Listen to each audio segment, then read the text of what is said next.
اگر آپ چینل پر پہلی بار آئے ہیں تو ابھی سبسکرائب کر کے بیل آئیکن پریس کریں اور رہیں باخبر۔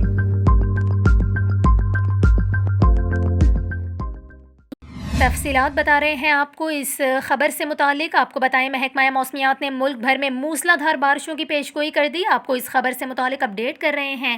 محکمہ موسمیات نے ملک کے بیشتر حصوں میں آئندہ 4 روز تک موسلا دھار بارشوں، ژالہ باری اور پہاڑوں پر برف باری کی پیشگوئی کی ہے۔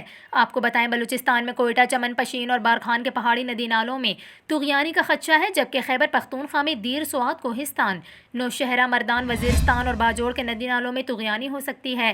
آپ کو یہاں پر یہ بھی بتائیں محکمہ موسمیات کی جانب سے سندھ اور پنجاب کے بیشتر شہروں میں بارش کی پیشگوئی کی گئی ہے۔ محکمہ موسمیات کا یہ کہنا ہے کہ بارشوں کے باعث دیر سوات، کوہستان، نوشہرہ، مردان، وزیرستان اور باجوڑ کے ندی نالوں میں طغیانی ہو سکتی ہے۔ اس کے علاوہ محکمہ موسمیات نے خدشہ ظاہر کیا ہے کہ گلگت بلتستان، کشمیر، مری اور گلیات میں لینڈ سلائیڈنگ ہو سکتی ہے۔